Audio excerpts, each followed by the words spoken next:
Hello friends, today's topic is alliteration. Alliteration एक figure of speech है. This is the figure of speech. उसका हिंदी में मतलब होता है अनुप्रास अलंकार. अलंकार यानी फिगर ऑफ स्पीच क्या करते हैं, जो हमारा जो पोएट्री सेक्शन होता है, जो राइटर पोएट लिखता है, पोएट्री लिखता है, ओके, जो पोएट्री लिखता है, तो वो अपनी जो राइटिंग में एक अच्छा स्पाइस डालने के लिए या उसको ऑर्नामेंट करने के लिए, उसको सजाने के लिए कुछ चीज़ों का या कुछ पैटर्न का यूज़ करता है. That is called figure of speech. Okay, मतलब स्पीच नहीं बोलने में कुछ फिगर्स काम में लिए जाते हैं, ओके, उनको ऑर्नामेंट करने के लिए. तो वो क्या होते हैं, फिगर ऑफ स्पीच. और उसमें से हम पढ़ रहे हैं आज अलिट्रेशन. ओके, अलिट्रेशन को हिंदी में बोलते हैं अनुप्रास अलंकार. अनुप्रास अलंकार का मतलब होता है जो कि ऐसा अक्षर या ऐसे शब्द जो बार बार आए, ठीक है ना. तो इसमें हम तीन चीज़ें पढ़ते हैं, अलिट्रेशन, कॉन्सोनेंस एंड असोनेंस. ओके, जो कॉन्सोनेंस असोनेंस है वो दोनों एक स्पेशल केस में आते हैं. तो ये जो अलिट्रेशन है अपना, ये कहाँ से आया है, एक लैटिन वर्ड है. लैटिन वर्ड है, क्या नाम है उस लैटिन वर्ड का, लिटेरा. क्या है, Litera. Litera is a Latin word. इसका मीनिंग क्या होता है, मीनिंग क्या होता है इस लिटेरा का, इस लिटेरा का मीनिंग होता है लेटर ऑफ द अल्फ़ाबेट. मैं आपको एक एक चीज़ इसलिए करवा रही हूँ जिससे आपको, जैसे क्वेश्चन में अगर अलिट्रेशन के लिए अगर ये भी आ जाता है कि कहाँ से ये आया है, तो ये आया है एक लैटिन वर्ड लिटेरा से. कहाँ से आया है, लैटिन वर्ड कौन सा है, लिटेरा. इस वर्ड से आया है और इस लिटेरा का मीनिंग होता है letter of the alphabet. Okay, अब ये जो फर्स्ट कॉइंड हुआ था फर्स्ट कॉइन यानी सबसे पहले कॉइन हुआ था, सबसे पहले आया था in the Latin language. Latin word है तो सबसे पहले कहाँ आएगा, लैटिन लैंग्वेजेस में, लैंग्वेज से. तो ज़्यादातर हमारे जो वर्ड्स हैं इंग्लिश के वो कहाँ से हैं, लैटिन से. ओके, और कब हुआ था, इन 15th सेंचुरी. क्वेश्चन आप देख सकते हैं कब, कहाँ, क्या क्या, मैं आपको बता रही हूँ. 15th सेंचुरी में लैटिन लैंग्वेज से, लैटिन वर्ड लिटेरा से बना है ये, और लिटेरा का मीन है letter of the alphabet. Okay, और कौन लाया था इसको, बाय जियोवनी पेंटेनो. ओके, ठीक है, ये कौन है, एक इटालियन ह्यूमनिस्ट. क्या है, इटालियन ह्यूमनिस्ट है, ठीक है. ये लेके आए थे सबसे पहले अपनी राइटिंग में. तो ये मैंने आपको बताया. अब ये जो अपना ये होता क्या है लिटरेशन, अब इसके मैं कुछ फैक्ट्स आपको बताऊंगी, कुछ की फैक्ट्स है. क्या है इसके, कुछ की फैक्ट्स, मतलब आपको एज इट इज़ लाइन उठ के भी आ सकती है इस एग्ज़ाम में, या आपको ये समझ में आ जानी चाहिए, ठीक है ना. तो वेरी फर्स्ट चीज़ मैं आपको बताऊंगी, ये एक पार्ट ऑफ रिपीटिशन है. क्या है, रिपीटिशन. रिपीटिशन तो क्या होता है, आप सोचोगे रिपीटिशन अगर इसको बोल रहे हो तो रिपीटिशन कुछ अलग होता है. रिपीटिशन होता है जैसे कुछ लेटर्स या कुछ वर्ड्स सेम आ गए, ठीक है ना, एज इट इज़, जिसमें कोई चेंज नहीं, वो होता है रिपीटिशन. जैसे ओ डब्ल्यू का चेंज वो सेम आ गया, नाउ में नाउ ओ डब्ल्यू है ना, और नो में ओ डब्ल्यू, तो वो क्या रिपीटिशन. रिपीटिशन होता है वर्ड या लेटर का रिपीटिशन. ओके, पर यहाँ रिपीटिशन किसका है, repetition of letter and sounds. किस चीज़ का है रिपीटिशन, लेटर्स का भी हो सकता है और साउंड का भी, पर मोस्ट प्रोबेबली किसका होता है, साउंड का. ये आपके लिए क्या है, मोस्ट इंपॉर्टेंट है कि साउंड का होता है. जो इंग्लिश के साउंड्स है उसका रिपीटिशन होता है. ओके, जो बार बार जो आएगा वो क्या आएगा, साउंड्स. लेटर्स मतलब कहीं ना कहीं लेटर्स भी आते हैं, लेकिन मेन आपको किस पे फोकस करना है, साउंड पे. तो ये लाइन पे आ जाए तो आपको उस पर नहीं जाना है. और इसमें भी क्या आप जनरली सोचते हो, कौन से साउंड, कॉन्सोनेंट. आप क्या सोचते हो, कॉन्सोनेंट. लेकिन वाउल साउंड भी होता है. क्या होता है, ये वोवल नहीं है, वाउल. इसको क्या बोलते हैं, वाउल. तो consonant sound and vowel sound दोनों का. लेकिन कहाँ पर आएगा ये, इन इनिशियल फेज. क्या, इन इनिशियल स्टेज. कहाँ पर आएगा ये, आइडेंटिकल स्टेज. 8 आइडेंटिकल, क्या आएगा, आइडेंटिकल स्टेज. या इनिशियल का मतलब क्या होता है, स्टार्ट करना, यानी लाइन की स्टार्टिंग में, या आप इसको कह सकते हो बिगनिंग में, या इन स्टेज में ये आता है, मतलब है ना. यानी आप इसको आप कह सकते हो कि आउटर पोर्शन में आपको दिखाई दे जाएगा या एक्सटर्नली आपको दिख जाएगा. क्या होगा, आउटर पोर्शन में या एक्सटर्नली आपको दिखाई दे जाएगा. यानी सबसे पहले स्टार्टिंग क्या होगा, ये इनिशियल फेज का क्या मतलब होता है, इनिशियल स्टेज का मतलब, इनिशियल मतलब स्टार्टिंग, बिगनिंग का मतलब स्टार्टिंग, आइडेंटिकल मतलब इजीली आइडेंटिफाई हो जाता है क्योंकि ये स्टार्टिंग में आता है। तो कॉन्सोनेंट साउंड और जो वाउल साउंड होते हैं तो ये बीच में नहीं आएंगे सेंटेंस के या वर्ड के, कहाँ पे आएंगे, वर्ड्स के स्टार्टिंग में। कहाँ पे आएंगे, स्टार्टिंग में। जैसे आप कोई भी वर्ड लिख रहे हो, जैसे अलिट्रेशन का फर्स्ट वर्ड क्या हो गया, ए, है ना, तो इसका साउंड क्या हो गया, अ। जैसे आइडेंटिकल का फर्स्ट साउंड क्या हो गया, आई। तो ये होता है इनिशियल साउंड। ओके, तो इनिशियल साउंड में जो आता है वो क्या कहलाता है, एंड इनिशियल साउंड में जो रिपीटेशन आता है, repetition in initial sound. Okay, तो वो क्या होगा, अलिट्रेशन। जैसे इसका मैं आपको एग्जांपल बताती हूँ। वेरी फर्स्ट एग्जांपल, किम कैम। क्या है ये, किम कैम। अब आप ये बोलोगे तो के और ये सी है, बट ये के और सी पर दोनों का साउंड क्या हो रहा है, किम। किम में क और केम में भी क। आप हिंदी के साउंड पे भी जाते हो तो दोनों क्या हो गए, क। कॉन्सोनेंट साउंड हो गए, यानी व्यंजन साउंड हो गए। तो इसके लिए अगर आपका साउंड बनता है फोनेटिक में तो क्या बन गया, के। ओके, तो क साउंड। ठीक है, एक और मैं एग्जांपल देती हूँ आपको, बाउंसिंग बनीज। ये बाउंसिंग बॉल भी बोल सकते हो। Okay, bouncing balls. तो ब और कहाँ पे आ रहा है, इनिशियल फेज स्टेज पे आ रहा है, मतलब स्टार्टिंग में। ये जो वर्ड है इसकी स्टार्टिंग, इस वर्ड की स्टार्टिंग, इस पूरे वर्ड की स्टार्टिंग, इस पूरे वर्ड की, ये नहीं कि यहाँ आ गया यहाँ आ गया, ऐसे कहीं नहीं आएगा, इनिशियली आएगा। और साउंड कौन सा है, ब। जब आप इसका फोनेटिक लिखोगे तो दोनों क्या बनेंगे, ब। और आप हिंदी में भी देखोगे तो ब। ओके, समझ में आपको।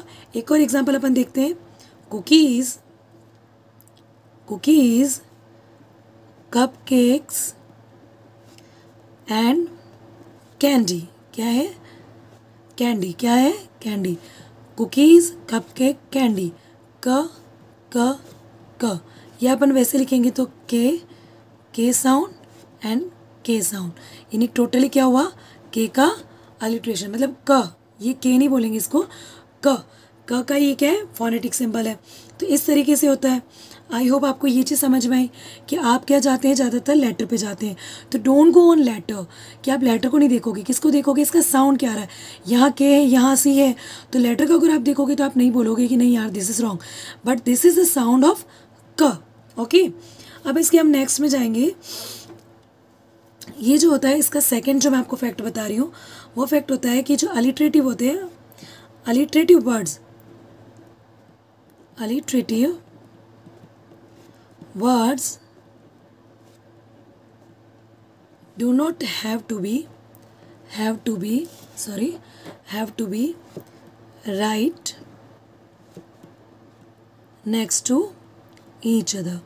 कहने का मतलब ये है कि जो अलिट्रेटिव जो वर्ड्स होते हैं, ऐसे वर्ड जिनकी स्टार्टिंग में क्या है, जैसे ये आ रहा है तो ये तो नेक्स्ट टू ईच अदर आ रहा है, ये आया इसके बाद ये आ गया, इसके बाद ये आ गया, इसके बाद ये आ गया, पर बीच में देखो गैप आ गया ना। तो कोई ज़रूरी नहीं है कि मतलब एक के बाद जो हर वर्ड है सभी में एक सेंटेंस में, है ना, किसी भी वर्ड्स में आप क्या कर सकते हो, उसमें वो आ सकता है। आपको समझ में आया, ठीक है ना। जैसे इसमें एंड आ गया बीच में, तो ऐसा नहीं है कि कुकी, कपकेक, कैंडी तीनों पास पास आएंगे, ऐसा नहीं होगा। कुकीज़, कपकेक एंड कैंडी, तो एंड बीच में लगा सकते हो आप। समझ में आया, मतलब एक सेंटेंस में जो वर्ड्स आते हैं उसका जो इनिशियल लेटर होता है वो क्या होना चाहिए, रिपीटेटिव होना चाहिए। इनिशियल साउंड, लेटर से ज़्यादा आप स्ट्रेस डालोगे साउंड पे। Okay, initial sound. अब इससे नेक्स्ट बताती हूँ, देयर शुड बी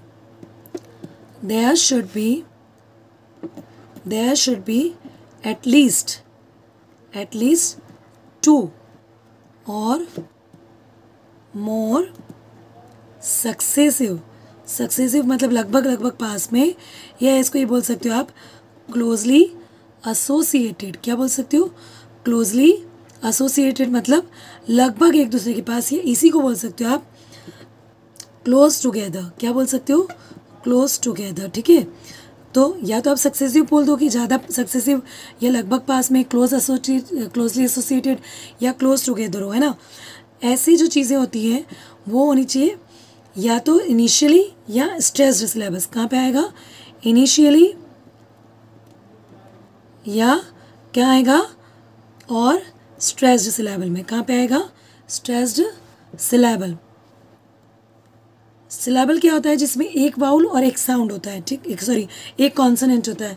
तो जब भी अगर हम देखेंगे एक वर्ड को हम ब्रेक करेंगे तो उसमें क्या होगा कि कम से कम एक वाउल और एक कॉन्सोनेंट से मिलके एक सिलेबल बनता है। जैसे मिनिमम एक वाउल होना कंपलसरी। कॉन्सोनेंट 2 भी हो सकते हैं, जैसे आपने लिखा कप, ओके, तो इसका आपने बनाया क अ प, तो वाउल क्या हुआ, एक वाउल हुआ, और 2 कॉन्सोनेंट, ये पूरा मिलके एक बन गया सिलेबल। समझ में आया आपको? तो सिलेबल में मिनिमम 1 वाउल होना चाहिए, और 1 वाउल के साथ में क्या हो जाएगा, 1 कॉन्सोनेंट या 2 कॉन्सोनेंट या 3 कॉन्सोनेंट, कुछ भी हो सकता है, ओके। तो ये बना एक सिलेबल, ठीक है। तो ये क्या हुआ, सिलेबल। तो मैंने क्या बताया, देयर शुड बी एटलीस्ट 2 और मोर सक्सेसिव, या तो 2 या उससे ज़्यादा सक्सेसिव या क्लोजली एसोसिएटेड या क्लोज टुगेदर, यानी एक दूसरे के लगभग लगभग पास में, है ना। क्या होने चाहिए, इनिशियली यानी स्टार्टिंग में या स्ट्रेस्ड सिलेबल पे क्या होने चाहिए, जो रिपीटेशन है वो होना चाहिए। जैसे मैंने आपको क्या बताया, मिनिमम 2, है ना, मतलब एटलीस्ट 2, यानी कम से कम 2 ऐसे वर्ड्स होने चाहिए जिसमें हो।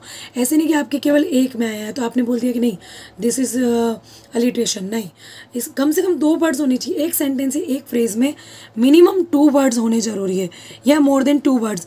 और वो क्या होने चाहिए, लगभग लगभग एक दूसरे से एसोसिएटेड हो, ये एक दूसरे के पास हो। ज़रूरी नहीं है कि बहुत पास हो, लगभग पास में, थोड़ा बीच में कहीं गैप भी आ सकता है। जैसे मैंने बताया कि ये ज़रूरी नहीं है कि मतलब ये नेक्स्ट टू ईच अदर हो, मतलब एकदम एक दूसरे के पास हो, जैसे बीच में कोई और वर्ड भी आ सकता है, ठीक है ना। तो इस तरीके से होता है, तो आप पहचान सकते हो, ठीक है। नेक्स्ट इसका जो फैक्ट है, नंबर 3 मैंने आपको बताया, ओके। अब नंबर 4 है फैक्ट इसका, ये ज़्यादातर कहाँ पाया जाता है, फाउंड इन पोएट्री। किस में होता है ज़्यादातर, ये पोएट्री में। ये जो अलिट्रेशन है वो ज़्यादातर आपको कहाँ मिलेगा, पोएट्री में। उसके अलावा आपको कहाँ मिल सकता है, प्रोज में मिल सकता है आपको। उसके अलावा जो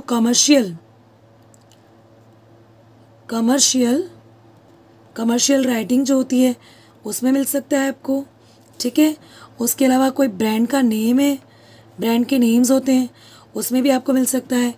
या कोई मार्केटिंग की जो टैगलाइंस होती है, मार्केटिंग की टैगलाइंस क्या है, टैगलाइंस, मार्केटिंग टैगलाइंस में हो सकता है। या कोई फिक्शनल कैरेक्टर हो, क्या हो, फिक्शनल कैरेक्टर, ओके, इनमें भी आपको ये मिल सकता है। कैसे, जैसे आप ब्रांड के नेम वगैरह सुनते हो, ब्रांड नेम में जैसे आप सुनते हो कोका कोला, क्या सुनते हो, कोका कोला, ठीक है। तो इसमें क्या हो गया, क, ठीक है। एक और आप सुनते हो किट कैट, क्या सुनते हो, किट कैट, ये आपने क्या सुना, ये ब्रांड वगैरह के नेम ही है ना, है ना। जैसे आप सुनते हो अमेरिकन एयरलाइंस, क्या सुनते हो, अमेरिकन एयरलाइंस, है ना। तो इसमें ये क्या साउंड, ए साउंड नहीं है, अमेरिकन एयरलाइंस। अगर इसका साउंड लिखोगे तो ये रहा ये ठीक है। ये क का है, ये क का है, ठीक है। ये भी क का है, ठीक है। ये भी क का कोका कोला। तो क्या बोला था मैंने, मिनिमम 2 वर्ड्स होने चाहिए, मिनिमम 2 वर्ड्स होने चाहिए। और इसमें क्या होना चाहिए, इनिशियल लेटर जो होता है या इनिशियल साउंड जो होता है उसका रिपीटिशन होना चाहिए, यही मैंने आपको बताया था, ओके। तो इसके अकॉर्डिंग जैसे मैंने आपको बताया कि किसी का नेम या फिक्शनल कैरेक्टर में आप क्या ले सकते हो, मिकी माउस हो गया ना। एक अपन यूज़ करते हैं डोनाल्ड डक, तो इसमें भी क्या हो गया, ड का, ओके। अब जैसे मैंने बोला कोई फेमस नेम है ना, किसी के नेम वगैरह में भी होता है, किसी स्पेशल पर्सन के नेम में। मैंने आपको यहाँ पे नहीं लिख के दिया, यहाँ पे आप लिख सकते हो एक और चीज़, नेमिंग सुपर हीरोज़, जैसे है ना, नेमिंग सुपर हीरोज़, ओके। या आपके किसी के नेम में भी हो सकता है ये चीज़। तो जैसे मैंने आपको बताया, जैसे आप बोलते हो विलियम वर्ड्सवर्थ, ओके। तो इसमें क्या हो, वह, ठीक है, वह में भी ये वाला वह है, ठीक है, वह का, है ना। इसके अलावा जैसे आप बोलते हो ना करीना कपूर, है ना, कृष्णकांत कुमार, ठीक है। तो क तीनों का साउंड क आ रहा है ना, जैसे करीना कपूर बोला है अपन ने, ठीक है। तो क है ना। तो इस तरीके से आप क्या बोलोगे, ये सब क्या हो गए, एक तरीके से क्या हो गए, सभी अलिट्रेशन, ठीक है। नेक्स्ट, ये जो अलिट्रेशन है इसका यूज़ क्यों किया जाता है ना, क्यों किया जाता है इसका अलिट्रेशन, इसको हम बोलते हैं, एक तो सबसे मेन चीज़ इसको हम बोलते हैं, this is called head rhymes. इसको क्या बोलते हैं, हेड राइम्स या इनिशियल राइम्स। मतलब ये क्या कर रहा है, एक राइम ला रहा है। राइम मतलब इसमें एक मतलब म्यूजिकलिटी ला रहा है। क्या ला रहा है, मतलब हेड का मतलब क्या होता है, स्टार्टिंग। हेड कहाँ से स्टार्ट होता है, ऊपर से स्टार्ट होता है। तो हेड राइम क्यों बोलेंगे, क्योंकि स्टार्टिंग से हो रहा है, ऊपर से स्टार्ट हो रहा है, मतलब स्टार्टिंग से। ये नहीं हेड राइम नहीं, हर वर्ड का हेड है फर्स्ट लेटर, ओके, उसमें साउंड मिलेगा आपको, फर्स्ट लेटर में साउंड मिलेगा। और इनिशियल का मतलब भी वही हो गया, ठीक है ना। ये क्या क्रिएट करता है, क्रिएट्स म्यूजिकल इफेक्ट। क्या करता है, म्यूजिकल इफेक्ट्स। क्या करता है, create musical effects which Sood the years. हमारे जो कान होते हैं उसको बहुत सूदिंग करते हैं, बहुत अच्छा लगता है। तो ऐसा ये म्यूजिकल इफेक्ट क्रिएट करता है, ठीक है ना। इसका नेक्स्ट होगा, राइटर इसको क्यों यूज़ करते हैं, राइटर या स्पीकर यूजेस दिस, है ना, कब यूज़ करते हैं, इफ़ ही और शी wants to emphasize मतलब जोर देना, है ना, emphasize something important। क्या है, important to express। सबसे इजीली आप पहचान सकते हो, तो किस चीज़ को पहचान सकते हो, अलिट्रेशन को, क्योंकि वो वर्ड की स्टार्टिंग में आता है, ठीक है ना। तो अब इसमें वो कैसे यूज़ करते हैं, एक तो पोइट्री तो मैंने बता ही दिया, उसके अलावा प्रोज में, कमर्शियल राइटिंग वगैरह में। उसके अलावा राइटर्स और किस में यूज़ करते हैं, प्ले में यूज़ करते हैं, नॉवल में यूज़ करते हैं, ठीक है। क्यों यूज़ करते हैं, टू ऐड स्पाइसेस मतलब मसाला मतलब ऑर्नामेंटल करने के लिए, ठीक है ना। नेक्स्ट है alliteration is a specialized form of assonance and consonance। मैं आपको assonance and consonance में भी बताऊंगी कि क्या होता है, आपको काफ़ी इजीली समझ में आ जाएगा। in which the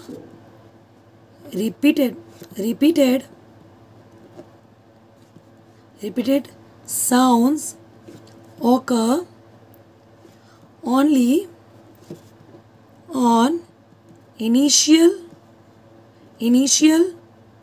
or stressed syllables, okay. मतलब क्या हुआ इसका, जो अलिट्रेशन है वो एक स्पेशल फॉर्म है। किसकी स्पेशल फॉर्म है, ये एक स्पेशल केस है। आप इसको स्पेशल फॉर्म भी बोल सकते हो, ये एक स्पेशल केस ऑफ है असोनेंस का भी और कॉन्सोनेंस का भी। असोनेंस और कॉन्सोनेंस में क्या होता है मैं आपको बताती हूँ, इसमें वाउल साउंड होता है, इसमें कॉन्सोनेंस साउंड होता है, ठीक है। लेकिन ये जो होता है ना, इसमें वर्ड में कहीं भी, एक सेंटेंस में किसी भी वर्ड में कहीं भी रिपीटेशन आ सकता है, ओके, साउंड का।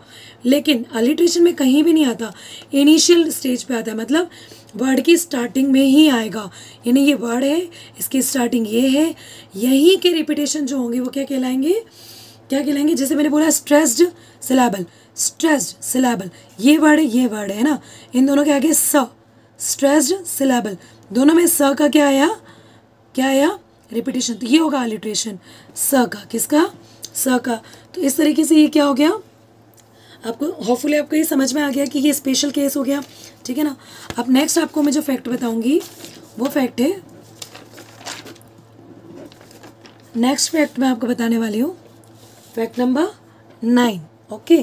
नेक्स्ट फैक्ट है, ये और कहाँ यूज़ आता है, इन टंग ट्विस्टर। कहाँ आएगा, टंग ट्विस्टर्स। जो टंग ट्विस्टर्स होते हैं या जिंगल बेल्स होती है, जिंगल्स क्या होती हैं, मतलब ऐसा म्यूज़िक जो एकदम सूदिंग म्यूज़िक हो, बहुत सॉफ्ट म्यूज़िक हो, या बेल्स वगैरह की जो म्यूज़िक होता है वो सब क्या कहलाता है, जिंगल्स। एंड नॉनसेंस वर्स, क्या है, नॉनसेंस वर्स क्या होता है, जो ह्यूमरस होते हैं, ह्यूमरस जो वर्स होते हैं, यानी ह्यूमरस, है ना। ह्यूमरस का मतलब होता है जो आपको खुश करते हैं, हंसी मजाक वाले, टेढ़े मेढ़े उल्टी सीधी जो बातें होती है जिसमें, ये जिसको आप फ़नी कह दोगे, है ना। जो फ़नी जो पद्य होते हैं, वर्सेस जो होती है, पोएम जो होती है, उनके अंदर भी इसका यूज़ किया जाता है। जैसे मैं आपको एक टंग ट्विस्टर बताती हूँ, पीटर, इसका एक एग्जाम्पल है ये, Peter Piper picked a peck of pickled peppers। क्या है, पेपर्स। अब इसमें आप देखना चाहे तो देख सकते हैं, देखो सबका फर्स्ट लेटर, मैंने क्या बोला, फर्स्ट लेटर, और मैंने क्या किया, जरूरी नहीं है कि नेक्स्ट टू ईच अदर हो, मतलब बीच में ए आ गया, बीच में ऑफ आ गया है ना, ऑफ आ गया, तो यानी क्या होगा। अब देखो टंग ट्विस्टर में क्या होता है, टंग ट्विस्टर होता है ना, जैसे Peter Piper picked a pack of pickled paper, Peter Piper picked a pack of paper pickled paper, जैसे आपने सुना हो तो वो पके पेड़ पर पका पपीता, पके पेड़ पर पका पपीता आपने सुना था ना वो मूवी में, है ना। तो ये हिंदी में टंग ट्विस्टर है। तो ये अलिट्रेशन मतलब अनुप्रास अलंकार का, जैसे प प प प प पके पेड़ पर पका पपीता, पका पेड़ या पका पपीता, पिंक को पकड़े पका पपीता, है ना। तो ये सारा क्या था, यही था ना। ऐसे एक और है, जैसे है ना, she sells sea shells by the sea shore, ठीक है। अब इसमें क्या है, ये श, ये स, ठीक है, श का ये होता है, स का ये होता है, फिर वापस स, है ना, ये श और ये स और ये श। तो आपके किस किस के आपके अलिट्रेशन हो गए, एक तो श का, है ना, एक अलिट्रेशन तो श का हो गया, एक हो गया स का, ठीक है। ये दो अलिट्रेशन आपके हो गए, समझ में आया आपको, है ना। एक होता है six sticky skeleton, which is which. एक और मैं आपको बता देती हूँ एग्जाम्पल, काफ़ी अच्छा एग्जाम्पल है, आपको पसंद भी आएगा। विच इज विच, ओके, है ना। विच कौन सी, विच है, विच यहाँ पे WITS is which, okay. Which is which, okay, कौन सी विच है, जो विच है, ठीक है। तो इसमें क्या आया, व, ठीक है। आपको समझ में आ गया होगा कि मैं आपको क्या बताना चाह रही हूँ, कैसे होता है अलिट्रेशन। नंबर नेक्स्ट जो आपका है, एक और मैं बताऊँगी, एक लाइन और आ जाती है, आप समझ नहीं पाते हो।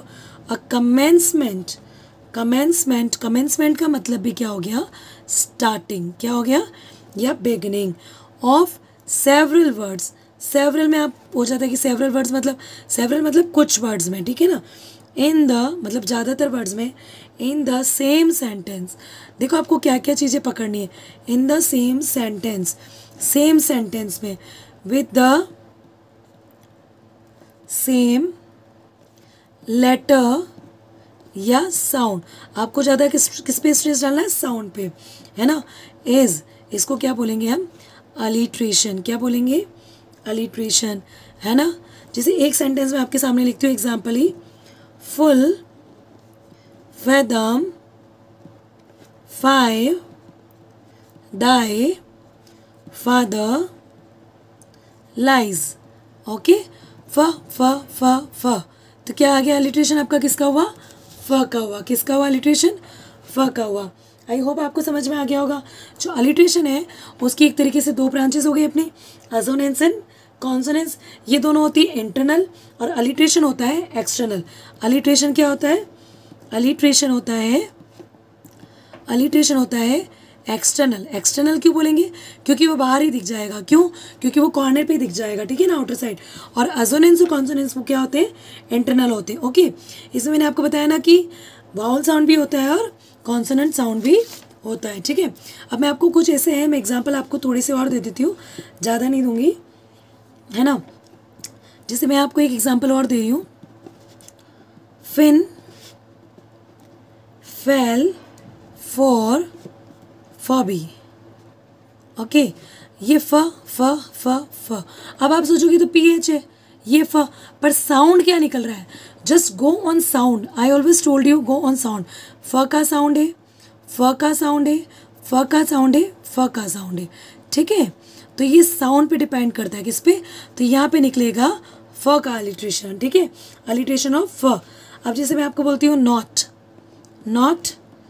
नॉटी, है ना, तो यहाँ पे किसका हो गया, न। अब ये के नहीं है, क्योंकि के साइलेंट है, तो ये दोनों किसके अलिट्रेशन हो गए, अलिट्रेशन ऑफ एन। पर यहाँ पे मैं एक और बोलती हूँ चीयरफुल, क्या बोला मैंने, चीयरफुल कॉप।